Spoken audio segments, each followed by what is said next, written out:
இன்றைய மன்னா ஏசாயா 49வது அதிகாரம் 14-15 வசனம். ஏசாயா 49:14-15. சீயோனோ, கர்த்தர் என்னை கைவிட்டார், ஆண்டவர் என்னை மறந்தார் என்று சொல்லுகிறாள். ஸ்திரீயானவள் தன் கர்ப்பத்தின் பிள்ளைக்கு இறங்காமல் தன் பாலகனை மறப்பாளோ? அவர்கள் மறந்தாலும் நான் உன்னை மறப்பதில்லை. அநேக நேரங்களில் நம்முடைய வாழ்க்கையில நம்ம இப்படி நினைக்கிறோம், கர்த்தர் என்னை மறந்து விட்டார் போல, கர்த்தர் என்னை கைவிட்டு விட்டார் போல. ஏனென்றால் நம்முடைய வாழ்க்கையில நடக்கிற ஒவ்வொரு நிகழ்வுகள், நாம் கடந்து செல்கிற கடினமான பாதைகள், நம்முடைய காத்திருப்பு காலங்கள் இப்படி நம்மளை நினைக்க வைக்கிறது.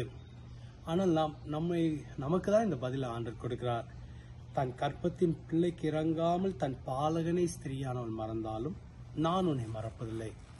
ஒரு ஸ்திரீயானவள் தன் கர்ப்பத்தின் பாலகனை மறப்பது மிக மிக கடினமான ஒரு காரியம். அப்படியே அந்த ஸ்திரீயானவள் மறந்தாலும் நான் உன்னை மறப்பதில்லை. அப்படி என்றால் ஒருபோதும் கர்த்தர் நம்மளை மறப்பதில்லை. ஒருபோதும் கர்த்தர் உங்களை மறந்து போக மாட்டார், உங்களை கைவிட மாட்டார். உங்க மனசுல அப்படி எண்ணங்கள் வரலாம், ஆனால் அவர் உங்களை குறித்து நினைவாய் இருக்கிற தேவன், உங்களை மறவாத தேவன். கவலைப்படாதீங்க, உங்க கண்ணீரை மறக்க மாட்டார். நீங்க கடந்து வந்த கடினமான பாதைகளை மறந்து போக மாட்டார். உங்களுடைய ஜபங்களை மறக்க மாட்டார். அவருக்கு தியாகமாக கொடுத்ததை மறக்க மாட்டார். அவர் உங்களை மறப்பதில்லை. ஜபிக்கலாமா? எங்களை அதிகமாக நேசிக்கிறாங்க நல்ல ஆண்டவர், இந்த நல்ல உற்சாகமான வார்த்தைக்காக நன்றி.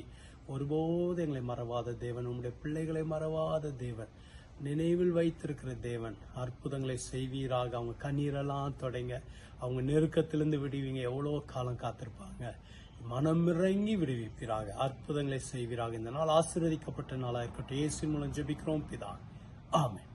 கர்த்தர் உங்களை ஆசீர்வதிப்பார். ஆமென்.